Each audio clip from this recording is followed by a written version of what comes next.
Continuando na página 112, a gente tem representação fracionária.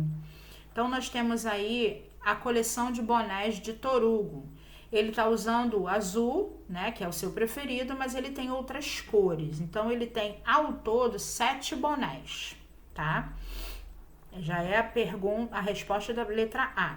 Então, a gente pode dizer que 1/7 da coleção de bonés de Torugo é azul, tá bom?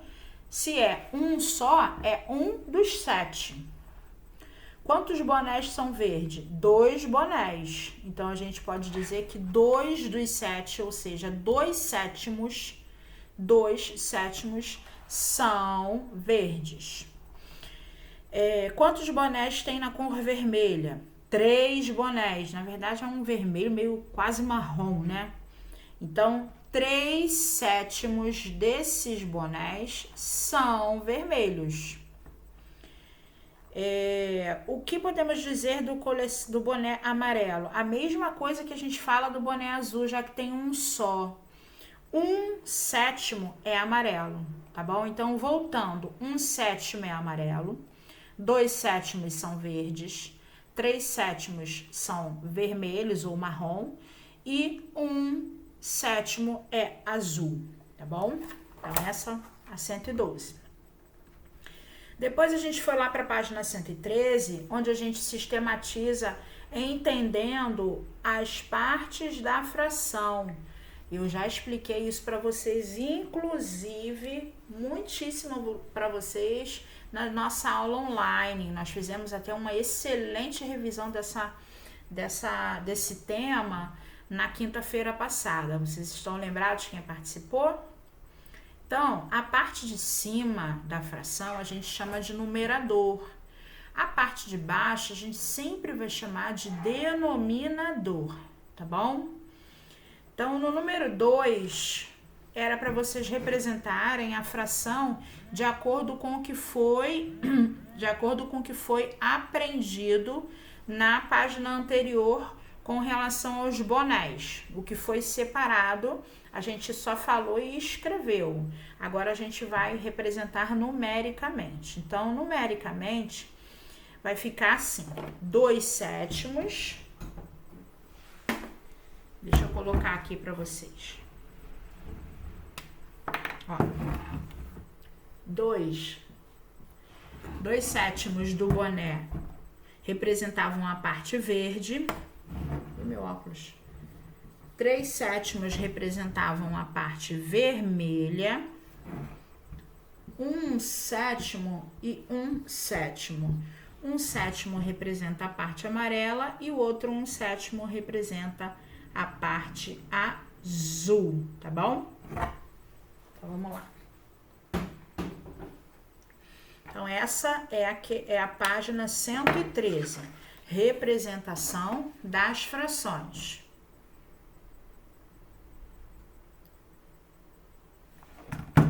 Vamos para 114. Escreva como podemos ler cada fração abaixo. Então, eu vou falar das frações primeiro da primeira coluna, depois da segunda coluna. A primeira coluna começa com 1/2, ou quem quiser colocar metade também tá correto, tá? 1/2. Embaixo desse 1/2 nós temos o 1/3. Embaixo do 1/3 nós temos o 3/4. Embaixo do 3/4 nós temos o 2/15. Na outra coluna, 5/6, 1/7, 6/8 e 4/19, tá bom?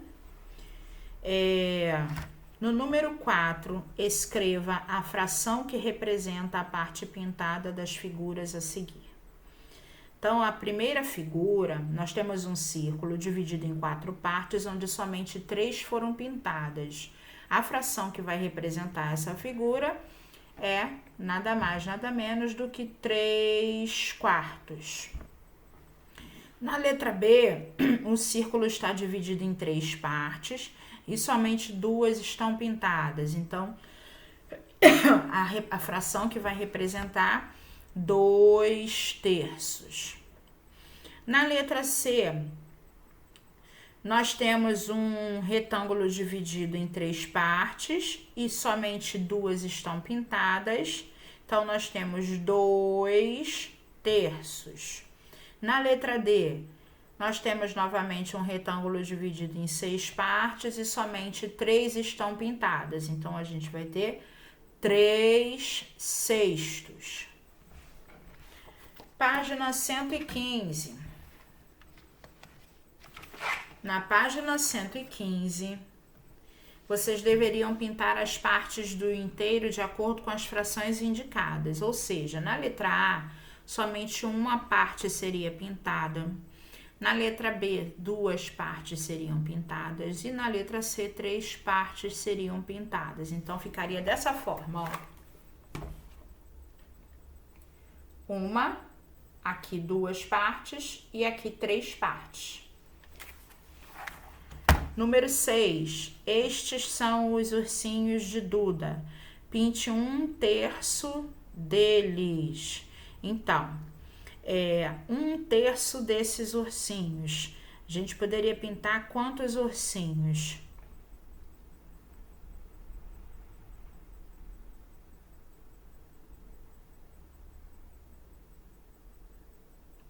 Foi dividido o inteiro em 6 partes. Então, a gente poderia pintar a metade dessa daí, tá bom?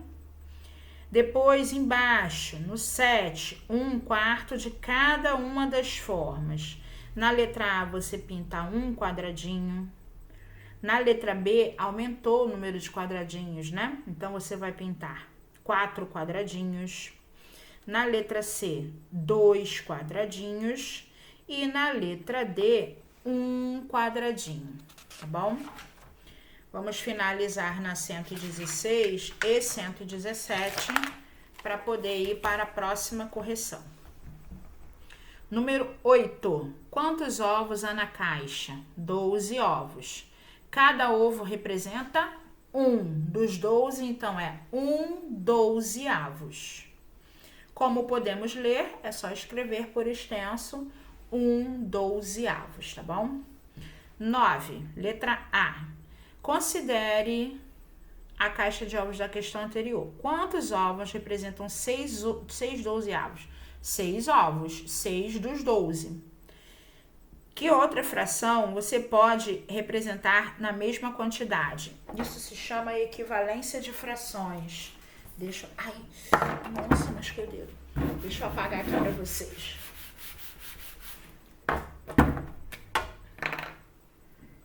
Se eu tenho 12 ovos e quer pintar a metade, pintou 6/12. Mas eu também posso representar a metade por 1/2, tá bom?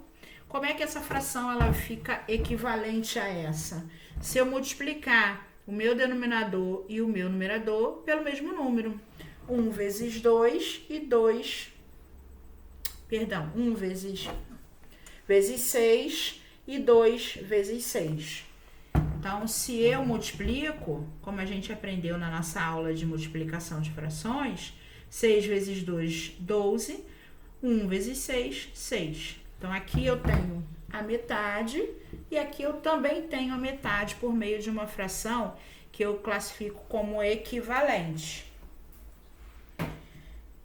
Quantos ovos representariam 1/4 desta frase? Desta caixa. 1 como numerador e 4 como denominador. Outra fração que representa esses 3/4, 3/12. Porque se eu multiplicar 1 vezes 3, eu vou obter o numerador 3. E se eu multiplicar o 4 de 1/4 vezes 3, eu vou obter 12. Então, 1/4 pode ser igual a 3, é igual a 3/12. E na letra E, como lemos essa fração, é só escrever 3/12. Na 117, nós temos aquela continha que eu ensinei a vocês a fazerem, que é partes de um inteiro, tá? 1/2 de 8, por exemplo. Se a gente sabe que 1/2 representa metade, a gente pode pegar esse 8 e dividir por 2, que tá dividindo pela metade. E aí eu vou obter 4. Então, você tinha que circular os 4 ioiôs. Na letra B já é 1/3, então eu vou dividir 9 por 3 e vou obter 3. E na letra C, 12 dividido por 4, eu vou obter 3 bolinhas, né? 3 bolinhas, tá bom? Então, vou circular 3 carrinhos e vou circular 3 bolinhas. Depois, nós temos um problema enorme, que tem uma questão bem boba, na verdade, para ser resolvida. Vou pegar aqui.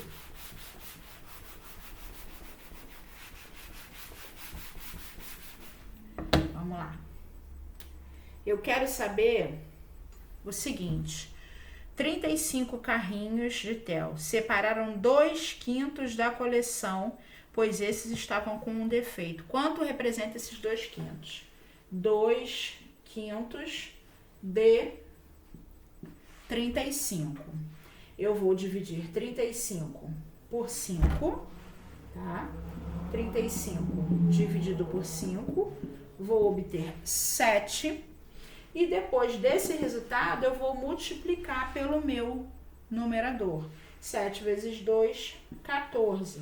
Então, quem chegou a 14 carrinhos ruins, chegou na quantidade correta, que está representando a fração 2/5 de 35, tá bom? Então, agora, na nossa próxima correção, nós vamos para frações na reta numerada, que vem no nosso próximo vídeo de correção 3, tá bom?